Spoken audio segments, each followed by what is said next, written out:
Bienvenue dans Bref de quartier, le podcast. Je suis Yamine, je suis Eliade, je suis Kaïs, je suis Abza.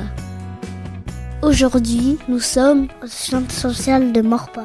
Nous venons de voir un spectacle de magie. Il était proposé par Lucas. Nous sommes allés à sa rencontre.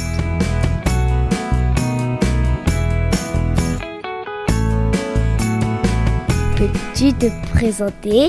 Oui, bien sûr. Je m'appelle Lucas, je suis magicien, donc basé à Rennes. Je fais de la magie en Bretagne, Pays de la Loire, Normandie, un peu Paris. Et puis j'anime toutes sortes d'événements, les mariages, les festivals, les centres de loisirs, les séminaires d'entreprise, etc. Quel âge as-tu ? J'ai 23 ans. Tu es riche. Est-ce que je suis riche ? C'est vrai que faire apparaître, transformer des billets de 5 en billets de 500, ça rend facilement riche, ouais. Pourquoi tu voulais faire de la magie ? C'est la même réponse qu'avant, c'est toujours le billet de 5 en billet de 500.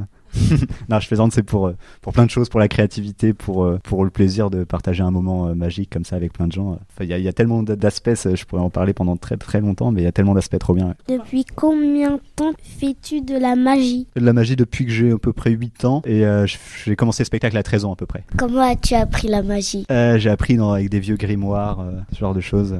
Non, en vrai, j'ai appris, on peut apprendre en prenant des cours, j'ai des mentors, on peut apprendre dans des livres. Au tout début, pour commencer, il y a même des choses accessibles sur Internet, sur YouTube, etc. Et puis après, pour se perfectionner, il faut prendre des cours, faire une école, etc. potentiellement. Comment t'as fait pour réparer la corde ?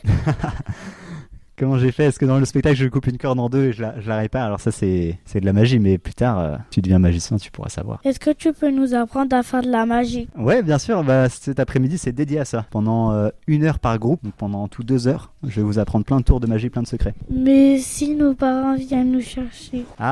S'ils viennent vous chercher, je peux te donner mon nom et puis après, je te donne des cours de magie ou je peux t'aider à apprendre si tu veux commencer à apprendre. Est-ce que tu veux venir tous les jours ? Est-ce que je veux venir tous les jours ici ? Oh, certainement pas. Non, je plaisante. Non, avec plaisir, ouais. Après, vous verrez toujours le même spectacle. Donc, c'est vous que ça ferait plus plaisir, peut-être. Est-ce que tu peux me transformer en chanteur ? Je suis sûr que tu l'es déjà. Et puis, le plus sympa, c'est de réussir à apprendre par toi-même à être chanteur. Plutôt que de devenir d'un coup, comme ça, par magie. Mais je suis sûr que tu vas l'être. Est-ce que tu peux apparaître la nourriture, poulet et frites ? Est-ce que je vais faire apparaître un poulet frites ?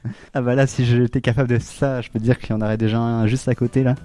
Non, malheureusement. Que tu peux lire dans les pensées des autres ? La magie, vous êtes assez grand pour que je vous dise ça. Il y a des croyances différentes, mais moi, ce que je fais, c'est de l'illusion. Donc, je donne l'illusion de faire de la magie. Donc, je peux donner l'illusion, lire dans les pensées, faire de la télépathie, etc. Comme avec le livre. Mais tout ça reste de l'illusion. Je vais pas pouvoir lire dans les pensées comme ça. Est-ce que tu peux transformer les centres sociaux en hôtel doré ?